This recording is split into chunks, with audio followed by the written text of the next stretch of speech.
How's it going, everyone? Soliver Z here. Today I'm doing a little tour and a review on each comic book I have. Sorry I've not posted in like a year or something. I don't know how long it's been. But I just took a break, to be honest, because I can. Yeah, let's get right into the video. So here I've got on my shelf, I have my Spider-Man Omnibus collection. These are my only Omnis I own. I own 6 in total. And yeah, they're all pretty great. I'm currently reading Superior Spider-Man. He's actually not in the cover. My favourite volumes are definitely 1, 2, 3. And it kind of falls off at 4 because the artists do switch because Bagley has left. And yeah, Superior Spider-Man so far has been pretty good. As you can see, I've got him in Funko form. And I've got these two limited edition. But yeah, these guys are pretty good. I'll give it a solid 8 out of 10 for a Spider-Man story. Okay, down on this shelf here, I've actually got my 2 Invincible compendiums. I do have number 3 on the way. Been delayed constantly over and over. So, I'm not sure when that's actually going to come. And I've also got my Sonic the Hedgehog comics. I've got 5, I believe. There's actually a small one just in between these 2. I'll go more into depth about that in a minute. But yeah, I've started reading a little bit through Invincible Volume 1, as you can see there, but I'm pretty sure this covers Season 1 and 2 of the Amazon show. So far, Invincible is very, very good. As you can see, I've got Omni-Man. I've been trying to get Invincible for up here, but none of the shops I go to have been selling him, which has been really annoying. And you can see I've got Sonic and Shadow right here.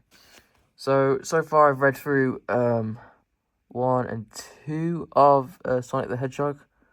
And I've got number 3 here to read. Sorry, there you go. 1, 2, 3. I don't know why it's backwards. That's just the way it came, so I've just left it like that.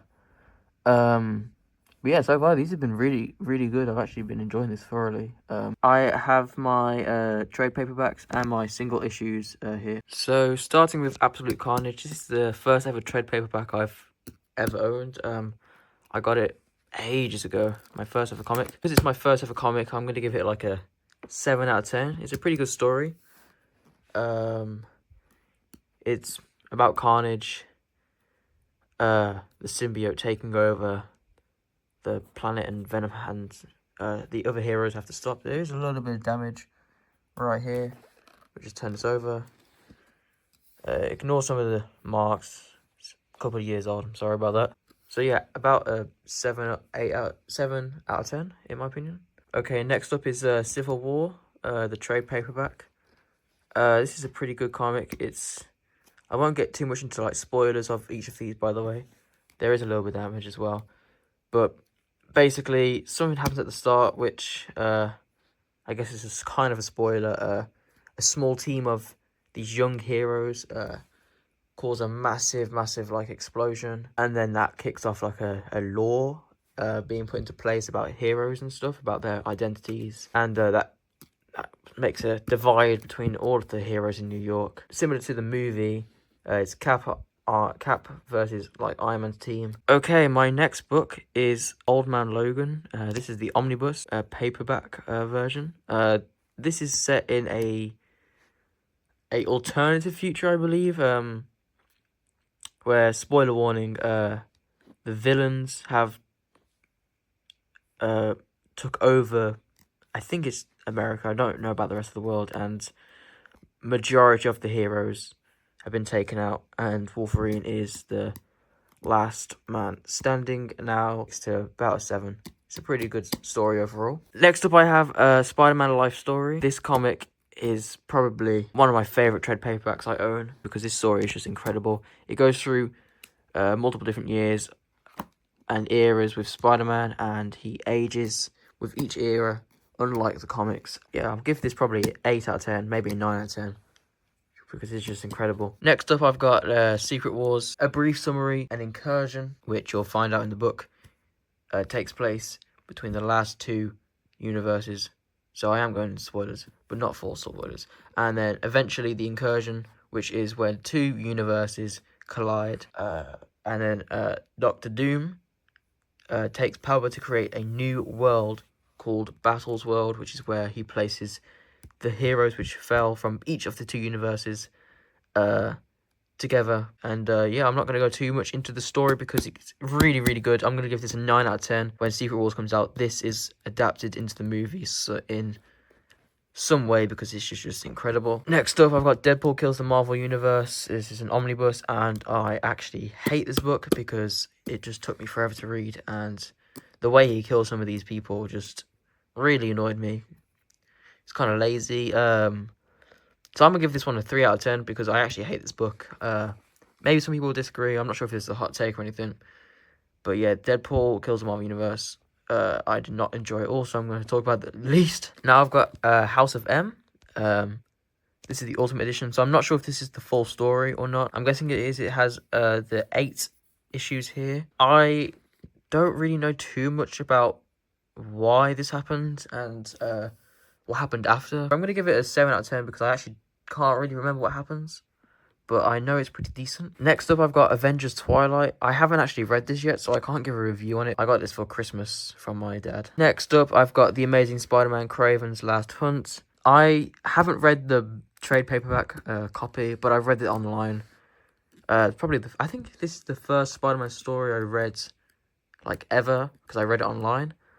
So I already know what kind of happens. I am going to reread it, obviously, because I've got it in physical form now. So I'm going to give this probably a 7 out of 10. I'll drop a updated review at some point. Maybe in the comments, maybe. I'm not sure. In the future when I've actually reread it. Next up, I got this for Christmas. It's the Deadpool Corps Assemble.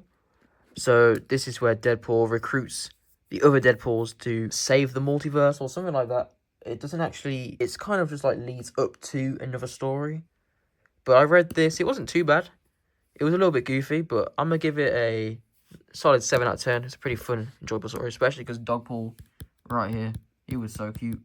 And Kidpool with his lightsaber is so cool. Next up, I've got Avengers vs. X-Men. This is the omnibus in paperback format. It's absolutely massive. I got this one recently. I haven't read it yet, so I can't give a review. I'm actually very excited to read this. And finally, I've got Ultimate Spider-Man Volume 1. I've actually read through this and I really like it, and I can't wait for Volume 2. I am going to try and collect the single issues, but nowhere sells them where around, well, near where I live, so I don't really want to buy them off Amazon or anything. But this story is amazing. I can't wait to get Volume 2 and to collect some of the single issues. Overall, I'm going to give this a 9 out of 10. It's amazing. I can't really say anything more, but yeah, it's a whole new take on Spider-Man.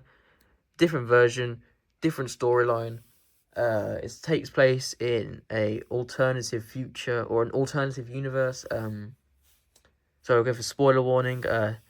This is actually someone has remade the Ultimate Universe and tried to remove all the heroes, and then someone is recruiting all the heroes back and giving them the powers. And Spider-Man has now got a family with no powers. Uncle Ben's still alive, and he gets his powers and becomes the new Spider-Man in that universe.